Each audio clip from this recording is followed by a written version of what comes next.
Alright everyone, so in this video we kind of build off what we did in the previous videos, which was the first video we looked at a macro cycle or an entire training cycle leading to a competition. In the second video we looked at a mesocycle or a training phase within the training cycle.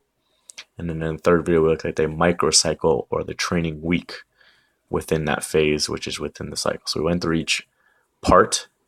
And now we're going to break down a little further and just look at volume and kind of how to set that volume with a couple examples. One example being just looking at one training session from week to week. And another example, which I got blocked off for now, is looking at comparing training weeks when you're doing higher frequency. Okay, so for our volume, we're doing sets times reps times weight. And that's kind of how I wrote it down here, sets times reps at a weight.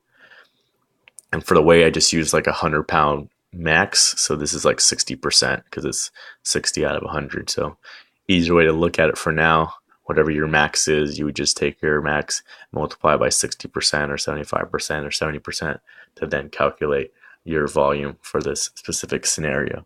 So in this one, we're just looking at comparing one day and one protocol. So let's say you're just looking at your squat for week 1, day 1, week 2, day 1, and week 3, day 1. If you're only squatting one time a week, then this example works like that for you as well, comparing week to week. But let's just say we're looking at the day 1 and we want to build our day 1 not looking at the rest of the week. So I put this first example in as, let's say it's an intro block. And so you want to start light, say it's after a competition or after a long layover. So I just put in there 4 sets of 6 at 60%, which is a very doable protocol to start off with. And so then I calculate the volume here already, 1440. So now let's say for week 2, we want to increase our volume. Okay, but we don't want to increase it too much. Remember, it's an intro block. We're getting back in the training. We don't want to go overboard yet. So change the protocol. Instead of 4 sets of 6, we're going to drop down the reps, do a different rep range. We're going to do 4 sets of 5. Okay, so then I calculated what would be a small jump. I just round up to 1500, and that turns out to be 75%. So again, very doable protocol. So we're going from 4 sets of 6 at 60% on week 1 to 4 sets of 5 at 75% on week 2, just getting a small jump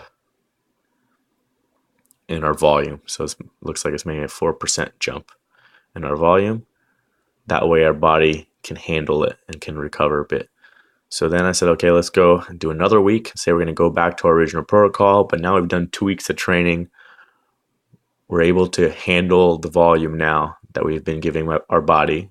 So now let's take a big jump in our volume. So I just jumped up 10%. So instead of 4 sets of 6 at 60%, so let's go 4 sets of 6 at 70%.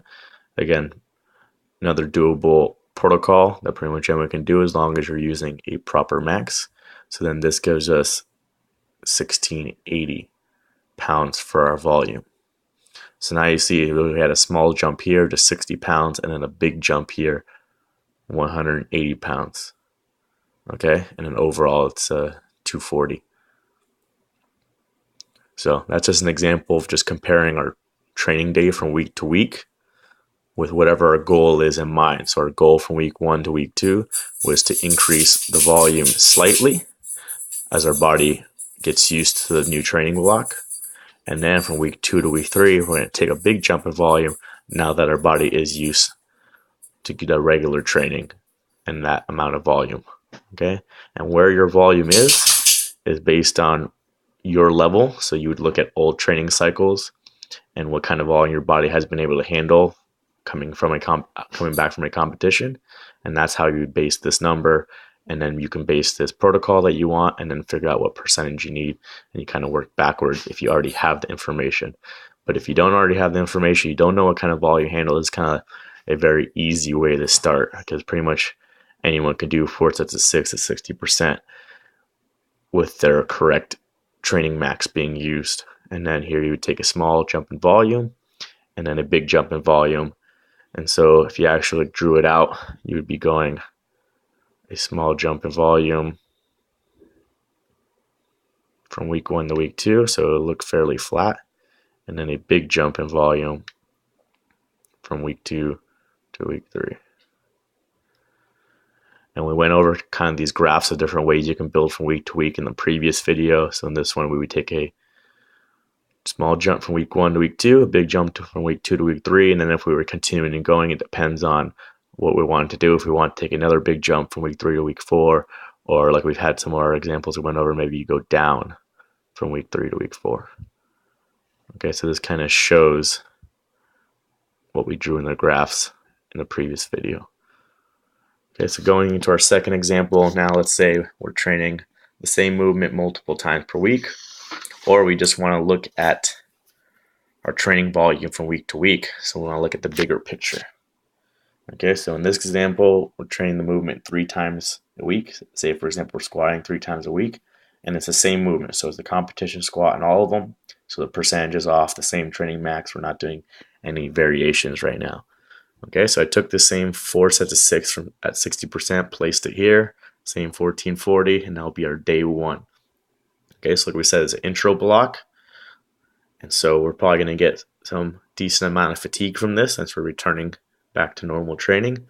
So our second day, we're going to do a lower volume session to allow our body to recover. So I just threw in 4 sets of 3 at 70%, very doable protocol to give us this 840. So 600 pounds less in volume, not quite a 50% drop in volume, but a decent amount of drop in volume that allows your body to recover from that first day. Okay, so our body's recovered, and now we're coming back on Friday, training again. So I did 4 sets of 4 instead of 4 sets of 6. We just dropped 2 reps per set and did 75%. We're increasing our intensity because we're dropping down the number of reps per set, and that gives us 1200. So less than day 1, but more than day 2, totaling to 3,480. Okay, so now that's our week 1. We built our week 1. Now we want to go to our week 2. Okay, so similar like we did up here, we want to change our reps. So that's the same thing I did here. Let's change up our reps. So instead of 4 sets of 6, I said let's do 5 sets of 5. We're still in our intro block, so we want an easy percentage. So I put 70%. Very doable protocol, gives us 1750. Okay, again, we're going to be fatigued going into our Wednesday because it's only 48 hours later, and we're returning to normal training, so we're not used to this kind of volume. So we did an easy protocol, 3 sets of 4 at 60%, giving us the 720.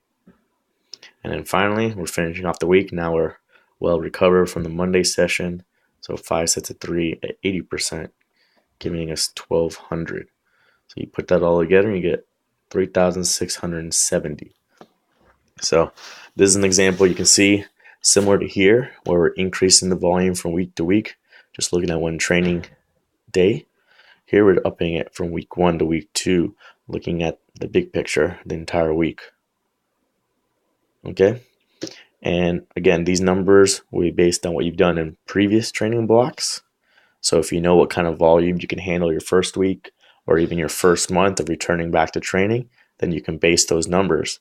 So let's say you know you can handle 4,000, then you build this and you see it's only 3,480. You know it's too low and you need to start increasing it somewhere. So maybe you come and you can add a set here or add a set here, or maybe increased in the percentage here to get to your desired volume. Okay, same thing when, let's say this is an intro block. Let's say this is a different kind of block. Let's say maybe it's a strength block.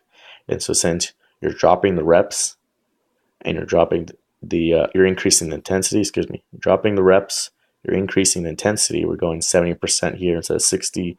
We're going 80% here instead of 75. Well, maybe then we want to drop off our volumes. And then we calculate it and realize, hey, our volume did not drop. So we need to make a change. So instead of adding a set, like I did in the previous example I gave, you might want to subtract a set from our week 2 to get the volume drop that we need. So let's say we drop off a set here. So we're going to do 4 sets instead of 5. Okay. So we're going to have to drop this by 350. So that'll give us 1,400 instead. Oops, 1,400. I don't know if you can read that, but that's 1,400. And then we're also going to drop this by 350. So that'll give us 320 down here. Then we go back and look at the big picture from week to week. We're at 3480 here, and then we're down to 3320 here. So now we achieved our goal if this is a strength block in that we're dropping our reps per set, we're increasing our intensity, and we're decreasing our weekly volume. Okay, so that's the way to look at it in both examples, whether you're just looking at one session or you're looking at all your sessions, and how to build your volume based on what your goals are and how to make adjustments to it as necessary based again on what your goals are or what you've been able to handle in a previous training cycle or the amount of volume you're hoping to increase in this training cycle. All right, hope that helps.